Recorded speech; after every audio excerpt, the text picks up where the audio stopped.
I'm wondering, this is for the fans only content. What is a significant learning that you've had as a result of a painful misstep? Telling the truth. Ooh, okay. Um, we actually just had a car stolen. My mother's car was stolen in our Oh driveway man, 2 days ago. We no. live in a very, very safe area in New Hampshire. I leave my keys in my car every day. Uh, Uh-oh. but we're an hour from Boston, and some, things have been happening. Last summer, our cars were broken into. They got, they stole some money and this and that. And our car. So, make a long story short, my mother's car was stolen, and she had a hide key in there, and we're calling the police. And my mother's like, "Oh my God, if the insurance, doesn't cover it, I'm like, Mom, we're telling the police that the key was in the car because that's how it's. You got to tell the truth, and you start from the beginning, telling the truth." And I've been 20 years sober, and Mm. the biggest thing I've learned from being sober is telling the truth. Whether it hurts drastically, is tell the truth, because the truth will set you free. I mean, everybody fibs here and there, but telling the truth has been the biggest thing for me. Okay, so is there a time, maybe an example or two of when you didn't tell the truth and how Oh, that played out? oh my God. I'll give a prime example. My wife tells this story all the time. Ooh, So I've been, like I said, I've been sober 20 years. My father was a severe alcoholic. His mother was a severe alcoholic. Luckily, I have three other siblings. They didn't get it, but I did. mm-hmm. And it was so bad that if I was a beer drinker. If I ran out of beer, I would grab whatever we had. And towards the end of my drinking career, I was alone and ran out of beer. And my father-in-law drinks whiskey, which I hated whiskey. So, make a Mm, long story short, I ran out of beer, so I drank the whiskey. So a couple of days later, my wife went to reach for the whiskey, and the whiskey was gone. mm. And all of a sudden, the lying part of she goes, "Where'd the whiskey go?" I said, "I used it to I put it in the lawnmower to mow the lawn." Because That's I awesome. I knew back in the day that alcohol can burn, and engines back in the day ran on pure alcohol because Yes. it was flammable. Well, a couple days later, my wife called Home Depot to find out if that was true. My wife uses this story to tell how bad I was about lying constantly because I didn't want to be caught. So Mm-hmm. that right there is how bad my lying got. I would lie to my wife to cover my own insecurities and my drinking problem, thinking that it would work. And she uses that story Oh all the time, God, how bad my lying was. that's awesome. But I mean, it's humorous, Yeah, but that but was a dark place, right? I mean, and I know, and thank you for sharing about your 20 years of sobriety. I think it's important for people to be able to talk about that, yep. and I know because I'm a pretty darn skilled liar. Like I'm good at it. And you, Steve, Oh, I I would imagine believe me. you're. I was very, very good at it.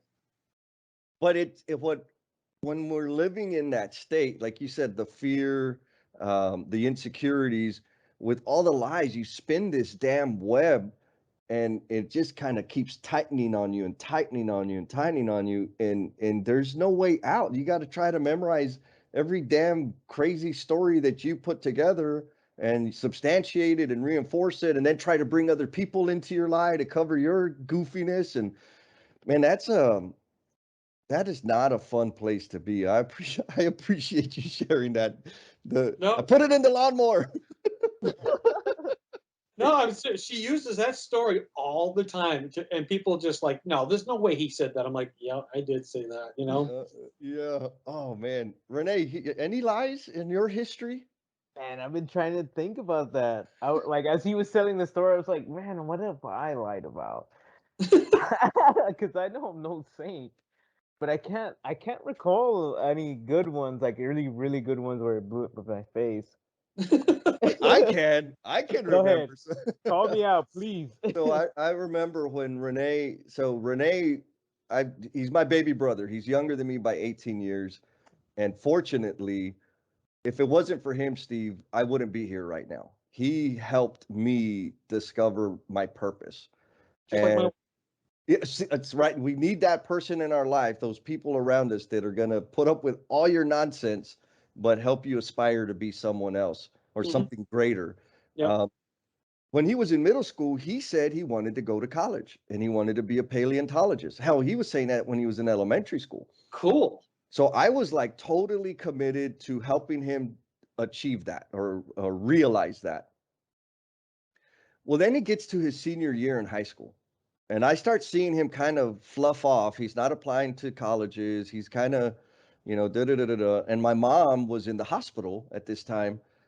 And it was like, I don't know if it was towards the end of his senior year, but he goes and while my mom's at the hospital, he tells my mom that he's not gonna go to college. Or maybe he told my mom and then like that evening she ended up in the hospital. It was pretty dramatic, climactic situation. You remember this, Renee?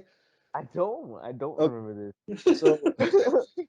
so my Sounds mom traumatic. calls me and she's like, I'm in the hospital. I'm like, oh, okay, I'm on my way. And because she's got health problems and she's been Yeah. in the hospital quite a bit. So I go and she's like, I could tell she was something. She's like, well, I'm like, no, no, no, what's going on? Something's up. And she says, well, Renee said he's not going to go to college. And I was like, negative on, like, first of all, my immediate reaction was no, not acceptable. Yep. My second one was like, what's happened? Something has happened Yeah. because for all these years, he's been telling me he wants to go to college. So I finally chased him down. Somehow I had to corner him. And I don't remember exactly what he said, but it had something to do with the Illuminati. Do you remember that, Renee? I remember that.